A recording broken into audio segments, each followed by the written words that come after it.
మనం తీసుకోబోతున్న టాపిక్ ఏంటంటే ఓ కొడాలి నాని, ఓ వంశీ, అదేవిధంగా ఓ రోజా. ఇలాంటి నేతల పేరు చెప్తేనే మనకు గుర్తొచ్చేది వైఎస్ఆర్సీపీ. ఇలాంటి నేతల పేరు చెప్తేనే మనకు గుర్తొచ్చేది జగన్మోహన్ రెడ్డి. ఇలాంటి నేతల గురించి మాట్లాడుకుంటేనే మనకు గుర్తొచ్చేది ఒక బూతులు కానీ, ఒక యారిగెన్సీ కానీ.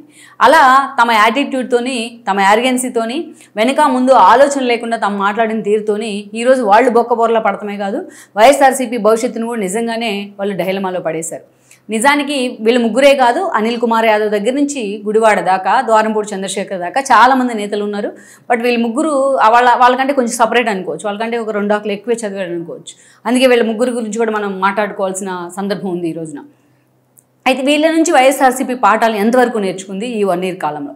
ఆల్రెడీ కూటమి సర్కార్ BJP and then Janasena TDP కలిసి కూటమిగా ఏర్పడి మొన్నటి ఎన్నికల్లో విజయ్ దుందుకు మోగించే ఆల్రెడీ ప్రభుత్వం గ్రేస్ పీరియడ్ అంటే హనీమూన్ పీరియడ్ కూడా పూర్తి చేసుకుంది. 1 ఇయర్ వైపు వెళ్తూ ఉంది. అయితే ఈ 1 ఇయర్లో జగన్మోహన్ రెడ్డి కూడా ప్రతిపక్ష నేతగా ఎంతవరకు సక్సెస్ అయ్యారనేది అయితే ఒక చర్చ. బట్ గతంలో 5 ఏళ్ల పాటు చేసిన తప్పులను మళ్ళా చేయకుండా ఉండడానికి జగన్మోహన్ రెడ్డి ఏం చేస్తున్నారనేది అయితే ఇంకో చర్చ. ఈ క్రమంలోనే ఈరోజు ఒక కొడాలి నాని నుంచి కానీ, ఒక వంశీ నుంచి కానీ, ఒక రోజా, ఒక అనిల్ యాదవ్ లాంటి వాళ్ళ నుంచి వైఎస్ఆర్సీపీ నిజంగా పాఠాలను నేర్చుకుందా అనేది కూడా ఇంకొక చర్చ. నిజానికి ఇక్కడ మనం చూసినట్లయితే ఏ పార్టీ నుంచి వీళ్ళందరినీ కూడా ఇప్పుడు మనం చెప్పుకున్న వాళ్ళందరికీ కూడా వైసీపీ పెట్టుకున్న ముద్దు పేరు ఏంటంటే ఫైర్ బ్రాండ్స్ అని.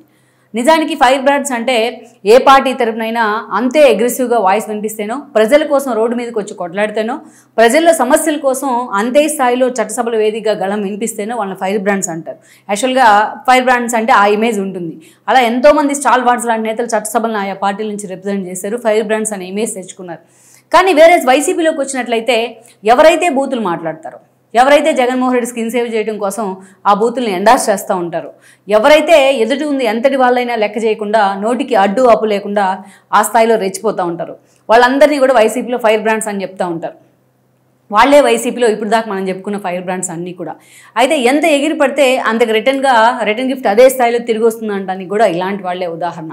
ఈరోజు 5 ఏళ్ల పాటు జగన్మోహన్ రెడ్డి అధికారాన్ని అడ్డం పెట్టుకుని ఆయన ఎన్ని అరాచకాలు చేశారో, ఆయన తన అధికారులతోనో తన అధికారాన్ని అడ్డం పెట్టుకుని ఆయన అరాచకం చేస్తే అదే అధికారాన్ని అడ్డం పెట్టుకుని వీళ్ళు తమ నోటితోనే చెలరేగిపోయిన తీరు మనం చూస్తూ వచ్చాం.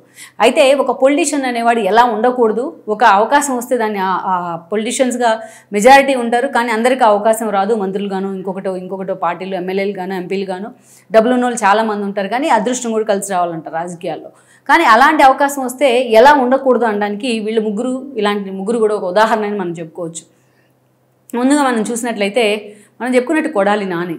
ఈరోజు కొడాలి నాని గురించి చాలాసార్లు చెప్పుకున్నాం. టీడీపీ నుంచి ఆయనకి రాజకీయ భిక్ష దొరికింది. ఒక సామాన్య కార్యకర్తగా ఎంట్రీ ఇచ్చారు. జూనియర్ ఎన్టీఆర్ లాంటి వాళ్ళ కారణంగా ఆయనకి టీడీపీలో టికెట్ దక్కింది. అక్కడి నుంచి చూస్తే ఆయన 2004లోని ఎమ్మెల్యే అయ్యారు గుడివాడ నుంచి టీడీపీ తరఫున.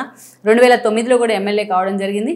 అయితే చాలా తక్కువ సమయంలోనే గుడివాడని తనకంటూ ఒక సాలిడ్ బేస్ అయితే ఏర్పాటు చేసుకున్నారు. ఆయన గుడివాడ లాంటి ఒక ఎన్టీఆర్ నందమూరి ఫ్యామిలీకి ఒక సాలిడ్ కాన్స్టిట్యున్సీ అది.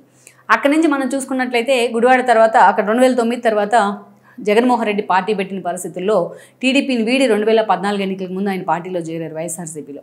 ఆ రోజు 2014 ఎన్నికల్లో వైఎస్ఆర్సీపీ ప్రతిపక్షానికి పరిమితమైన నేను అదే స్థాయిలో రెచ్చిపోయేవాళ్ళు. అసలు కొడాలి నానిలో ఇంత విలనిజం ఉందా అనేది టీడీపీ నేతలకు అప్పుడే అర్థమైంది.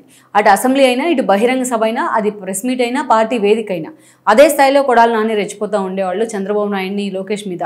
అలా తమకు ఒక కొరకరాని కొయ్యగా మారిన కొడాలి నానికి చెక్ పెట్టాలి అంటే 2019 ఎన్నికల్లో ఆయన ఓడించేందుకు చాలా ఆలోచన చేశారు చంద్రబాబు నాయుడు. దానిలో భాగంగా తెర మీదకు తీసుకొచ్చిన వ్యక్తే దేవినేని అవినాష్. సో దేవినేని అవినాష్ ఆ రోజున గుడివాడ నుంచి కొడాలి నానిని ఓడించేందుకు చంద్రబాబు నాయుడు ఆయన అక్కడ ప్లాన్ చేయడం జరిగింది. రావి వెంకటేశ్వర దగ్గర నుంచి పిన్నమనేని ఫ్యామిలీ దాకా అందరినీ కన్విన్స్ చేశారు. దెన్ ఆ రోజు అవినాష్ ఓడిపోయిన వెంటనే అదే కొడాలి నానితో పాటు వెళ్ళి వైఎస్ఆర్సీపీలో జాయిన్ అయ్యారు ఆయన. అదొక వింత, అసలు ప్రపంచ వింత అది. పోటీ చేసిన వ్యక్తితోనే వెళ్ళి వైఎస్ఆర్సీపీలో జాయిన్ కావడం అనేది. ఇక పార్టీ 151 సీట్లతో అధికారంలోకి వచ్చింది. జగన్మోహన్ రెడ్డి ముఖ్యమంత్రి అయ్యారు. వరుసగా కొడాలి నాని 4 సార్లు గుడివాడకి ఎమ్మెల్యే అయ్యారు. సో ఇక మరోవైపు చూస్తే జగన్మోహన్ రెడ్డి ఆయనకి ఫస్ట్ క్యాబినెట్లోనే మంత్రి పదవి ఇచ్చారు. కొడాలి నాని అరాచకాలకు అడ్డు లేకుండా పోయింది. ఆయన మాట్లాడే భాషని ఆయన ఇంట్లో మరి ఎలా యాక్సెప్ట్ చేశారా లేడీస్ అనేది ఇప్పటికీ నాకు ఒక అనుమానం ఉంది. సో చిన్న పెద్ద తేడా లేకుండా ఆయన మాట్లాడిన భాష ఏదైతే ఉందో, ఒక మంత్రిగా తన శాఖను కూడా పక్కన పెట్టి ఆయన మాట్లాడిన భాష చాలా జుగుప్సాకరంగా ఉండేది. అమరావతి రైతుల దగ్గర నుంచి ఆవకాయ పచ్చడి దాకా అసలు ఆయన బూతు మా వాడని ఒక సెంటెన్సే లేదంటే మనం ఆశ్చర్యపోకర్లేదు. బూతుల మంత్రి అయిన ఒక పేరు తెచ్చుకున్నారు ఆయన. వాటిని ఎండార్స్ చేస్తూ మాట్లాడుతూ ఆయన ఎన్నోసార్లు చిన్నపిల్లలకు టీవీలు కట్టేసే పరిస్థితి తెచ్చుకున్నారు ఆయన. మరి అలా 2.5 ఏళ్ళ తర్వాత తన మంత్రి పదవి తీసి పక్కన పెట్టినా అదే యాటిట్యూడ్ కొనసాగిస్తూ వచ్చారు. ఈరోజు చంద్రబాబు నాయుడు గెలిస్తే ఆయన బూట్లు పాలిష్ చేస్తానంటూ మాట్లాడిన కొడాలి నాని ఓడిపోయి ఇంట్లో కూర్చున్నారు. ఇంట్లో కూర్చున్న సంగతి పక్కన పెడితే ఈరోజు అనారోగ్య కారణాలతో ఆయనకి ఓపెన్ హార్ట్ సర్జరీ కూడా అయింది బెంగళూరులో. బెంగళూరు నుంచి అమెరికా కూడా ఇంకా ఫర్దర్గా ఏదైతే హెల్త్ రికమెండేషన్స్ కోసం వెళ్తూ ఉన్నారు. ఇక గుడివాడలో ఆయన పరిస్థితి ఏంటి అనేది పక్కన పెడితే అసలు గుడివాడలో వైసీపీ పరిస్థితి ఏంటి అనేది ఆయన పూర్తిగా సూపులో పడేశారు వైసీపీని. ఇక నెక్స్ట్ అసలు అక్కడ కొడాలి నానిని పక్కన పెడితే ఎవరికి అక్కడ తను ఎమ్మెల్యే అభ్యర్థిగా అవకాశం ఇవ్వాలని జగన్మోహన్ రెడ్డి కింద మీద పడుతూ ఉన్నారు. ఒక అభ్యర్థి దొరకని పరిస్థితి. కొడాలి నాని తన అన్న కొడుకుని వారసుడిగా ఎస్టాబ్లిష్ చేసే ప్రయత్నం చేసినా అది పూర్తి స్థాయిలో వర్కౌట్ కాని సందర్భం ఉంది. వెనిగళ్ల రాము లాంటి ఒక వ్యక్తి కింద అక్కడ అతనికి పోటీగా ఒకరిని పెట్టాలి అంటే ఈరోజు జగన్మోహన్ రెడ్డి 10 monthsగా వర్కౌట్ చేసిన ఒక అభ్యర్థి దొరకని పరిస్థితి అయితే అక్కడ ఉంది. కొడాలి నాని తను వాడిన భాషతో తనకే కాదు ఈరోజు వైఎస్ఆర్సీపీ కూడా డ్యామేజ్ చేశారు అక్కడ గుడివాడ లాంటి ఒక కాన్స్టెన్సీలో. ఇక వేరే వంశీని తీసుకుంటే ఈయన ఒక డిఫరెంట్ స్టైల్. కొడాలి నాని కంటే జూనియర్ అనుకోవచ్చు రాజకీయాల్లో. పరిటాల రవి అన్షూర్డ్గా ఎంట్రీ ఇచ్చారు. సేమ్ కొడాలి నాని తరహాలోనే జూనియర్ ఎన్టీఆర్ ఫ్యామిలీ కారణంగా టికెట్ వచ్చింది. ముందుగా 2009లో ఎంపీగా పోటీ చేసి ఓడిపోయారు. 2004లో టీడీపీ నుంచి ఎమ్మెల్యేగా చేశారు. ఆ రోజు కేసీఆర్ నానికి విజయవాడ ఎంపీ టికెట్ ఇచ్చిన కారణంగా వంశీ ఎమ్మెల్యేగా పోటీ చేశారు. దొట్టా రామచంద్రరావు చేతిలో చాలా స్వల్ప తేడాతో గెలిచి బయటపడ్డారు. దెన్ అక్కడి నుంచి చూస్తే ఆ రోజు పార్టీ అధికారంలో ఉన్నప్పటికీ స్వపక్షంలోనే విపక్షంలాగా వ్యవహరించేవాళ్ళు. ప్రతిదీ కాంట్రవర్సీని. సిపి రామాంజనేయులతో ఇష్యూ వచ్చింది ఆయనకి తెర మీదకు. జగన్మోహన్ రెడ్డి బెజవాడ నడిబొడ్డున ఆలింగనం చేసుకుని మరోసారి వార్తల్లోకి ఎక్కారు. అదేవిధంగా దేవినేని ఉమాతో అనేక ఇష్యూస్ తన మీదకి తీసుకొచ్చారు. ఎప్పుడు ఏదో కాంట్రవర్సీలో ఇరుక్కుంటూ ఉండేవాళ్ళు. వంశీ కేర్ ఆఫ్ కాంట్రవర్సీ అనే పేరైతే తెచ్చుకున్నాడు ఆయన. అక్కడి నుంచి చూస్తే 2019లో చంద్రబాబు అదే వంశీకి మళ్ళీ టికెట్ ఇచ్చారు. దెన్ గన్నవరం నుంచి గెలిచారు. సో అదే వంశీ తాను ఏదైతే మొన్నటి ఎన్నికల్లో గెలిచిన తర్వాత టీడీపీని వీడి అదే కొడాలి నానితో పాటు వెళ్ళి వైఎస్ఆర్సీపీలో చేరారు. ఇక వైఎస్ఆర్సీపీలో చేరిన తర్వాత కొడాలి నాని కంటే 2 ఆకులు ఎక్కువే చదివినట్టుగా ఆయన బిహేవ్ చేసేవాళ్ళు. బిహేవ్ చేయడం అంటే అది అలా ఇలా కాదు.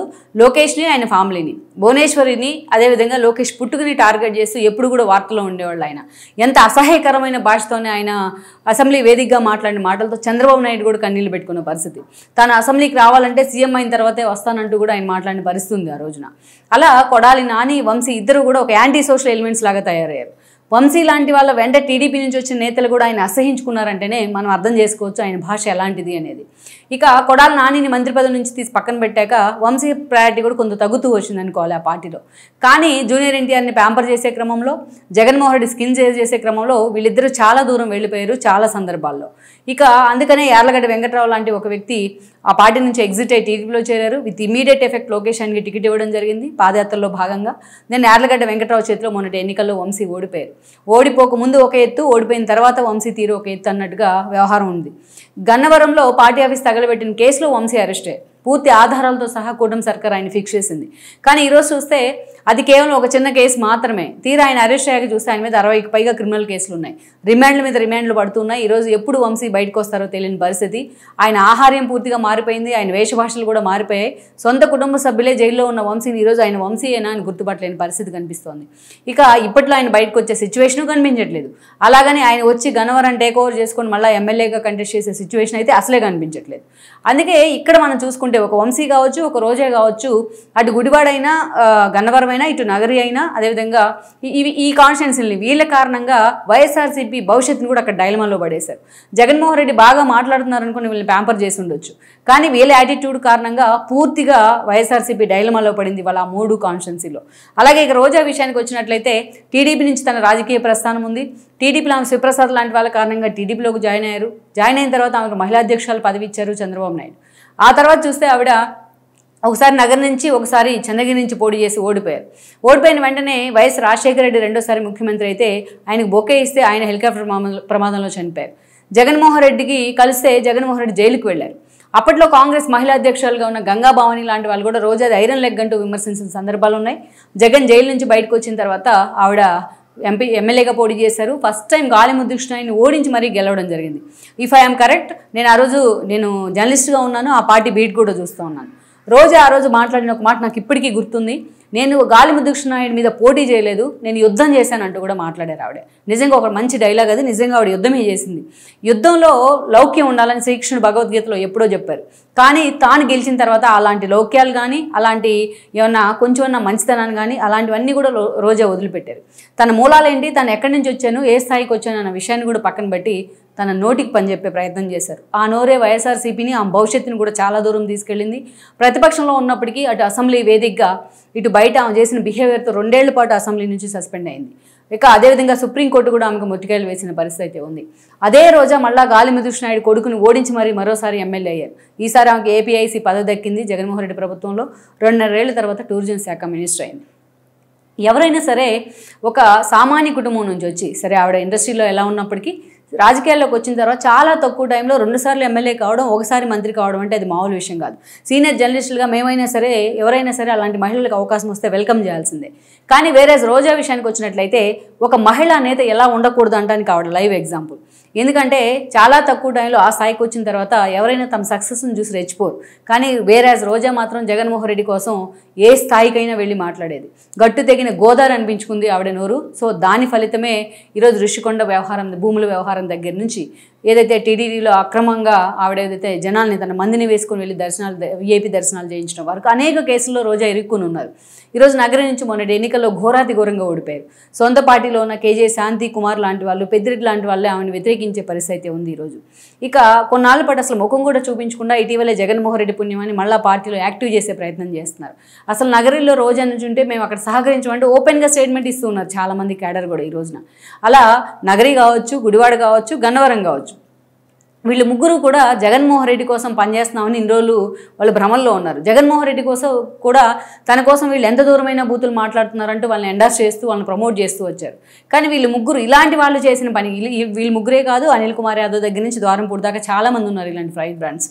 వీళ్ళంతా చేసిన పని ఆయా కాన్స్టిట్యున్సీలు వైఎస్ఆర్సీపీ భవిష్యత్తును కూడా ప్రశ్నార్థకంలో పడేసింది. వీళ్ళు ఆల్రెడీ కొంతమంది కేసులో ఉన్నారు, కొంతమంది జైల్లో ఉన్నారు, కొంతమంది అనారోగ్యంతో ఉన్నారు. ఎప్పుడు వస్తారో తెలీదు, వచ్చిన కాన్స్టిట్యున్సీలో ఉంటారో లేదో తెలీదు, అసలు వాళ్ళకి ఆ స్థాయిలో భవిష్యత్తు ఉంటుందో లేదో కూడా క్లారిటీ లేదు. అలాంటి సిచ్యువేషన్లో ఇప్పటికైనా జగన్మోహన్ రెడ్డి ఇలాంటి వాళ్ళని పక్కన పెట్టే ప్రయత్నం చేస్తారనేది ఇక్కడ అసలు చర్చ.